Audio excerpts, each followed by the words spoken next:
You know, legacy is a funny thing when you think about it. At some point in our lives, each of us will probably wonder how future generations will look back on our work and achievements. Will they regard our lives with admiration or scorn? More importantly, will they even remember us at all? For obvious reasons, most of us never get the answers to these questions in our own lifetimes. But there are exceptions to this rule, and one of them is the select group of actors lucky enough to play an iconic role for a long period of time. The creative legacy they leave behind them when they eventually move on can largely define the rest of their careers. And truly, what role could be more iconic in the UK than that of Doctor Who, one of the longest running shows in television history? Only 13 actors have been chosen to play this character in the past 50 years, each of them bringing something new and unique to the table, and each of them forging their own particular legacy. For example, Christopher Eccleston will be remembered as the man who successfully brought the show back from a decade-long hiatus.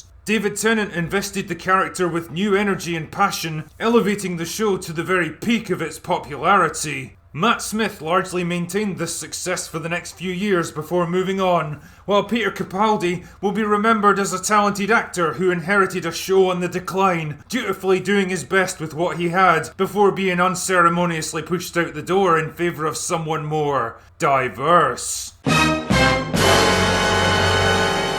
Which brings me neatly along to the 13th Doctor, played by nobody's favourite actress Jodie Whittaker. Recently, rumours began to circulate that Whittaker is going to be leaving the role after her third severely truncated season. And if you're wondering what that noise is, it's the 20 or so people who still watch Doctor Who, all cheering with wild relief that the nightmarish destruction of their favourite TV show is almost over. I mean, I wouldn't pop the champagne anytime soon, to be honest. Ultimately, Doctor Who is still owned by the BBC, whose creative quality has declined at the same rate as their embrace of identity politics, and for now at least, it's still headed up by a man who seems to actively hate the very show he has to write for, not to mention the dwindling fan base that still watch it. So if you're expecting some kind of triumphant return to the glory days when Doctor 13 finally pisses off, well, you're going to be disappointed. But it did get me thinking, what exactly will the legacy of the 13th Doctor be once all is said and done? I mean, this is the Doctor who presided over a nearly 60% drop in viewing figures, not to mention some of the worst audience scores in the show's entire history.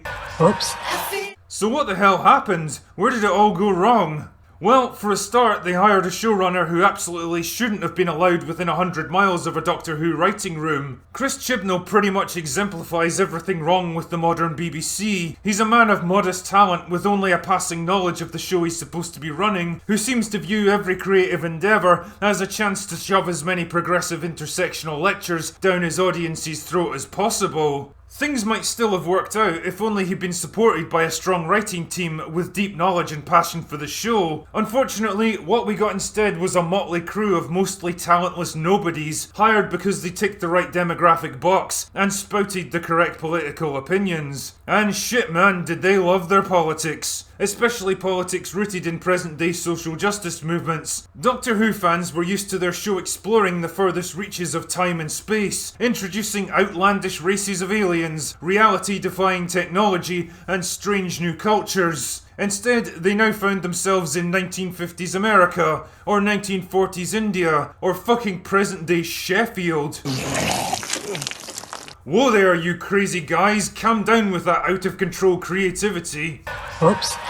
This combination of apathetic leadership and preachy, agenda-driven writing was bad enough, but the show could still have been saved by casting a smart, dedicated and engaging actor in the lead role. It's called Doctor Who for a reason, after all. The Doctor is the very heart of the show. I mean shit, Peter Capaldi managed to polish the creative turd of his final season with his professionalism and sheer fucking passion for the role. An actor of similar stature could have snatched victory from the jaws of defeat. Instead, what we actually got was Jodie Whittaker, an actress with almost no knowledge or interest in Doctor Who, hastily bumped to the front of the line for no other reason than because Chris Chibnall had worked with her on Broadchurch. I mean, he'd made it clear to his bosses at the BBC that Whittaker was his one and only choice for the role, and if he didn't get her, they didn't get him. Man, she must have fucking killed it as the Doctor in that case.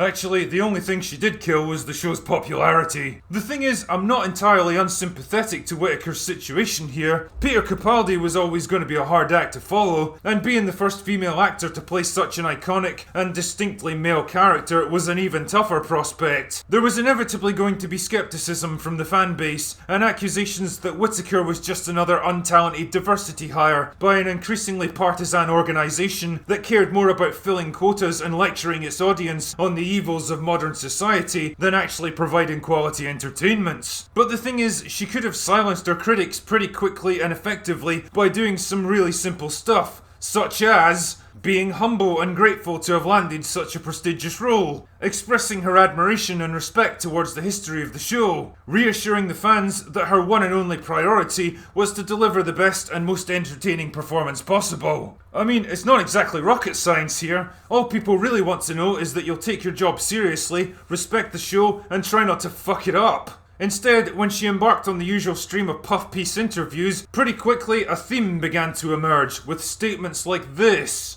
What Chris wanted to do, particularly in the cast and in the story, is reflect the world we live in today. Very often, we're only seeing stories being told through the white male gaze. That's what Doctor Who always celebrated.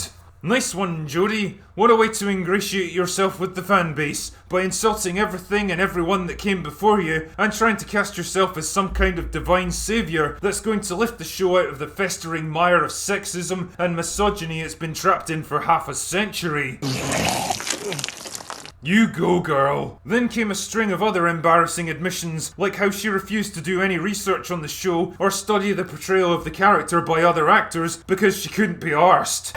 Oops. Which is an interesting statement, considering she basically acts like an over-the-top parody of David Tennant for her entire run. Or the fact that she didn't bother to change her Yorkshire accent because doing accents is hard. No kidding, Jodie. You understand the point of being a highly paid actor is that you usually have to play people that are different from yourself, right? The overall impression this created was of someone who got shoehorned into the role because of who she happened to know and the boxes she happened to tick, and not because of any particular talent, suitability or strong work ethic. Someone who didn't have to strive or struggle to prove herself to get here, and as a result put no fucking effort into it. She seemed to just show up, unprepared and unapologetic, with an irritating sense of entitlement and a big old chip on her shoulder. And of course, she was more than happy to blame any negative fan reactions on the usual mix of isms and phobes, fanning the flames of resentment and division across a fan base that was rapidly tearing itself apart. What does this remind me of? It's the same trite, worn-out argument that's been used in Star Wars, Star Trek, the MCU, and God knows what else. If you don't like the garbage we've served up, then clearly you're the problem, not us. The end result of this unsavoury mix of bad writing, worse acting, divisive pandering, and absolute refusal to accept any kind of criticism was a shit-tasting cocktail that fewer and fewer people were willing to drink. And instead of seeing the millions of departing fans as a sign that their work just wasn't up to scratch, and perhaps trying to improve themselves, Chibnall and his friends seemed to take it as some kind of personal challenge to be even more obnoxiously dismissive than before. But the problem with trying to undo 50 years of history and going to war with your own fanbase in the process is that in the end,